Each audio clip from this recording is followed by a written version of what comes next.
Hi everyone, welcome back to my channel. मैं हूं प्रिया। कैसे हो आप सब? आई होप आप बहुत अच्छे से होंगे। जो लोग मेरी वीडियो पहली बार देख रहे हैं उनके लिए मैं बता दूं कि मैंने अपनी प्रेगनेंसी के लिए पहले आईयूआई करवाया, जैसे मुझे एक टॉपिक प्रेगनेंसी हुई जिसको कंटिन्यू नहीं किया गया। फिर मैंने आईवीएफ करवाया, जैसे मुझे ट्विंस प्रेगनेंसी हुई। मेरे 2 बेटे हैं। जो भी एक्सपीरियंस है इस पूरे ट्रीटमेंट का वो मैं वीडियो के थ्रू यहाँ पे आपके साथ शेयर करती रहती हूँ।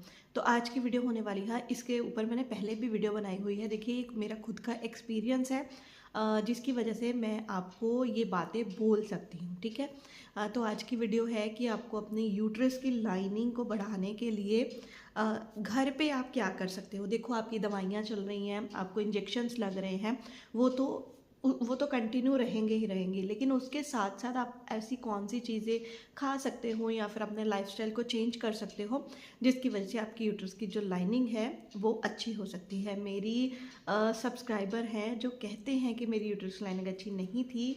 आपकी वीडियो देख के मैंने वो चीज़ें की हैं, और साथ साथ में मेडिसिन और इंजेक्शन तो चलने ही हैं। देखिए, अब हम अगर कहें कि देखिए, ख़राब क्यों होती हैं चीज़ें? हमारे लाइफस्टाइल की वजह से। हम अच्छा खाते नहीं हैं, हमें पता नहीं है, अवेयरनेस नहीं है इस चीज़ में, है ना। तो हम जैसे बिल्कुल भी योगा नहीं करते हैं। समझ सकते हो कि आजकल का लाइफस्टाइल कैसे हुआ पड़ा है। तो उसको अगर हम थोड़ा सा चेंज कर लेंगे, अपने डाइट प्लान को अगर हम थोड़ा चेंज कर लेंगे, तो दवाइयों के साथ साथ इस चीज़ का भी असर उतना ही अच्छा हो सकता है। ठीक है ना। तो इसमें आपको मैं सबसे पहले तो ये चीज़ बताने वाली हूँ कि यूट्रस की जो लाइनिंग है वो आपके जो आपका एम्ब्रियो होता है, जब आप आईवीएफ करवाते हो, यानी कि जो बाहर बेबी बनाया जाता है, जो भ्रूण बनाया जाता है बाहर, उसको अंदर जब डाला जाता है, तो अगर आपकी यूट्रस की लाइनिंग अच्छी हो, ये अच्छी कितनी होती है, इसको 7.5 mm अच्छी बोला जाता है। ठीक है। और ये 11 mm तक या 12 mm तक ही अच्छी मानी जाती है। अगर इससे ज़्यादा हो जाए तो वो भी फिर ठीक बात नहीं होती है। ठीक है। ये परत होती है, ये क्या चीज़ क्या होती है कि जो हमारी यूट्रस के अंदर जो लाइनिंग होती है वहाँ पे एक खून की परत बनती है, जो हमें जब पीरियड्स आते हैं तो सारी झड़ जाती है। ठीक है। जब हमारे पीरियड जैसे 2 3 4 दिन हो गए, उसके बाद से बंद हो गए, उसके बाद से फिर दोबारा साइकिल स्टार्ट होता है, फिर दोबारा हमारी यूट्रस की लाइनिंग जो खून की परत होती है वो बननी स्टार्ट हो जाती है। तो ऐसे होता है। जो एम्ब्रियो होता है, जो बेबी होता है, वो हमारी यूट्रस की लाइनिंग के ऊपर आकर ही चिपकता है। अगर ये लाइनिंग की थिकनेस जो है वो अच्छी होगी, यानी कि 7.5 8 8.5 होगी, तो ये बहुत आपको हेल्प करेगी आपके एम्ब्रियो को चिपकाने के लिए। अब ये बात सिर्फ आईवीएफ में तो रह नहीं गई है, ये अगर आप नेचुरल कंसीव करते हो तब भी ये उतना ही इम्पॉर्टेंट है, क्योंकि जब प्रोसेस तो सेम ही होता है। जब आप नेचुरल, अगर आपने इंटरकोर्स किया है उसमें भी, अगर जब जो एम्ब्रियो बना है, जो भ्रूण बना है, वो अगर आपकी यूट्रस की लाइनिंग अच्छी होगी तो ही आके वहाँ पे चिपकेगा। तो ये बहुत ज़्यादा इम्पॉर्टेंट है आपकी प्रेगनेंसी के लिए। तो ये इतना लंबा मैंने इंट्रो इसका इसलिए दिया है ताकि आपको एक्चुअल चीज़ क्या है, किसके ऊपर हम वीडियो बनाने लगे हैं, किस प्रॉब्लम के ऊपर, वो आपको कम से कम समझ तो आ सके, जो लोग वीडियो पहली बार देख रहे हैं। ठीक है। अब इसके लिए हमें करना क्या होता है? सबसे ज़रूरी बात, आपकी दवाइयाँ चल रही होती हैं, है ना, आपको डॉक्टर इंजेक्शन्स लगा रहे होते हैं। मेरे एक इसमें इंजेक्शन लगा था, एक बार नहीं, वो कितनी बार मेरे को इंजेक्शन लगा, लेकिन उससे मुझे इतना फ़र्क नहीं पड़ा, क्योंकि मेरी प्रॉब्लम और थी। मुझे यूट्रस का टीबी था, जिसकी वजह से मेरी लाइनिंग अच्छी नहीं बनती थी। तो वो इंजेक्शन, पहले तो मैं आपको बता दूं कैसे लगता है। आपको अपना ब्लैडर फुल करना होता है, यानी कि आपको बहुत सारा पानी पीना होता है। जब आपको लगेगा कि आपका सुसु का प्रेशर अच्छे से हो गया है, मतलब बहुत अच्छे से हो गया है, जो जिन्होंने नेचुरल कंसीव किया है उनको लगेगा कि नहीं, हम जब अल्ट्रासाउंड करवाने जाते थे तो हम पानी पीते थे। जी नहीं, बिल्कुल नहीं। इसके लिए आपको बहुत ज़्यादा प्रेशर बनाना पड़ता है कि मुझे लगता है कि कम से कम आपको 1 लीटर पानी पी के यूरिन को होल्ड करना होता है। ठीक है। उसके बाद फिर आपकी वजाइना को स्ट्रेच किया जाता है। डॉक्टर के पास एक चीज़ होती है, उनका सामान होता है, जो भी होता है, मुझे नाम नहीं याद आ रहा। ठीक है। उसको स्ट्रेच करते हैं उसके साथ आपकी वजाइना को। ठीक है। और उसके अंदर बहुत ही पतले से कैथेटर के साथ वो इंजेक्शन को इंसर्ट किया जाता है। मतलब वो उससे आपको दर्द नहीं होता है, बस कैथेटर के साथ पतला सा उसको इंसर्ट कर दिया जाता है। फिर आधे घंटे के लिए आपको उसको होल्ड करके रखना होता है, यानी कि जो अपने यूरिन आपका आ रहा है, अगर आपको सुसु आ रहा है तो आपको आधे घंटे तक लेटे रहना है, आपको जाना नहीं है।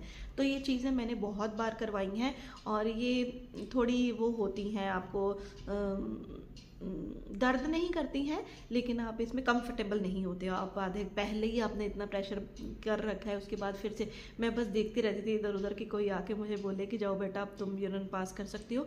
मतलब इससे भी बहुत सारी लड़कियों की लाइनिंग को फ़र्क पड़ता है, अच्छी बनती है, ठीक है। और उसके साथ साथ फिर अगर आगे का प्रोसेस होता है तो फिर पीआरपी वगैरह करते हैं।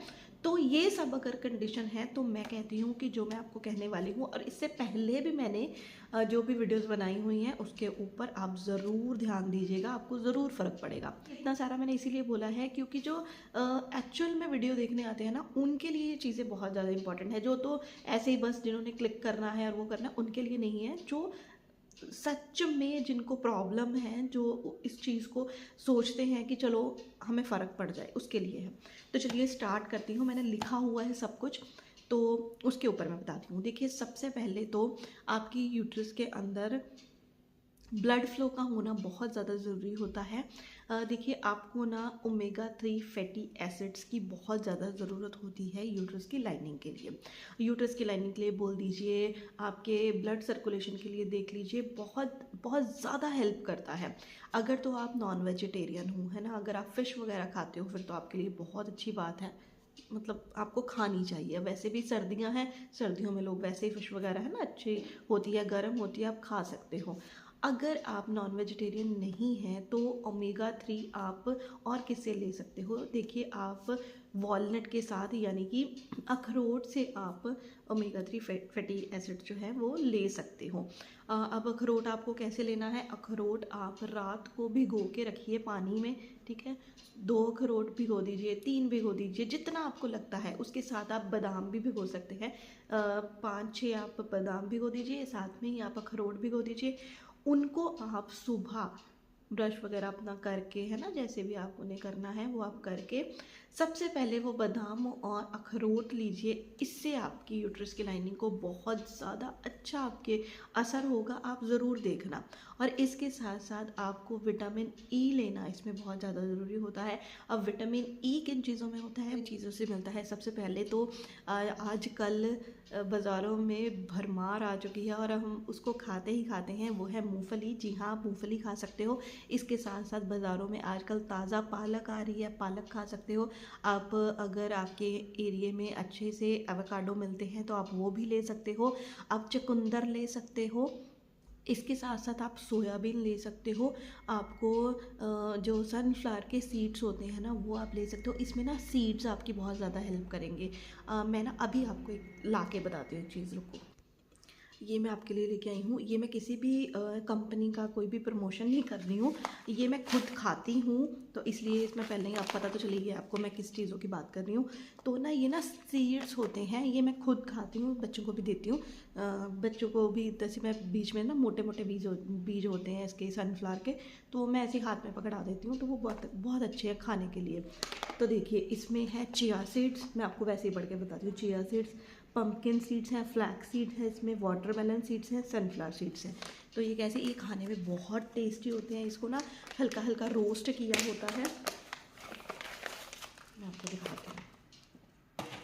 तो ये नॉर्मली आपको पूरे के पूरे आजकल ना पैकेट बनाए हुए मिल जाएंगे। ये देखिए, ये है सनफ्लावर सीड्स, ऐसे आपको पता नहीं चलेगा ना, ये देखिए नज़र आ रहा है, ये इतना बड़ा होता है सनफ्लावर सीड।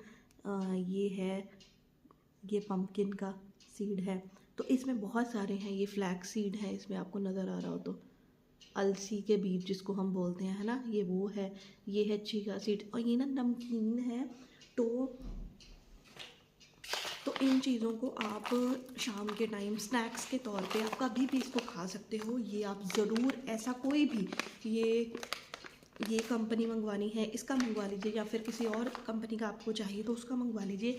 ये चीज़ आप ला के रखो अपने घर में। देखिए हम ना दवाइयों के ऊपर पैसे खर्चते रहते हैं, लेकिन जो ऐसी हमारी अब इसमें कितने सारे सीड्स आ गए हैं ना, मैं आपको एक एक नाम नहीं बताया, मैंने आपको पैकेट दिखा दिया कि आपको ये लेना चाहिए। और ये वैसे भी जो भी हैं फ्लैक्स सीड्स हैं वैसे ही बहुत ज़्यादा हमारे बालों के लिए, स्किन के लिए बहुत ज़्यादा अच्छे होते हैं। चिया सीड्स कितने ज़्यादा अच्छे होते हैं ना। तो ये एक तो आप ऐसा मंगवा लीजिए, इसको आप ज़रूर खाइए। इसके साथ साथ आपको सिर्फ लाइनिंग ही नहीं बाकी चीज़ों से भी काफ़ी ज़्यादा आपको हेल्प मिलेगी। फ्रूट्स की अगर मैं बात करूं तो इस टाइम पे पपाया आपको ज़रूर खाना है। पपाया इस टाइम आपको पता है सर्दियां हैं और पपीते का सीज़न है, ज़रूर आपको खाना है। इससे सबसे पहले तो कॉन्स्टिपेशन आपको पता है नहीं होती है बहुत ज़्यादा, अगर हम दवाइयाँ वगैरह भी खाते हैं तो उसमें आपको हेल्प करेगा, ठीक है। उसके बाद आपको कीवी ज़रूर से ज़रूर खाना है, ऑरेंज आपको ज़रूर खाना है, अभी ऑरेंज का सीज़न है आपको पता है, ज़रूर आपको ऑरेंज खाना है। उसके साथ साथ जैसे ना हम घर में टमाटर हमारे ऐसे ही पड़े रहते हैं, है ना, ऐसे मतलब हम सब्जी हर प्याज टमाटर आलू तो इंडियन, लहसुन ये सब इंडियन घर में तो आपको मिलेगा ही मिलेगा। टमाटर के बिना तो सब्जी ही नहीं है, लेकिन वो ऐसे पड़ा रहता है। हम ये नहीं सोचते कि चलो उसको उठा के हम ऐसे फ्रूट की तरह खा लें। आपको ज़रूर एक टमाटर रेगुलरली खाना है। देखिए टमाटर में ना भर भर के ना फॉलिक एसिड होता है।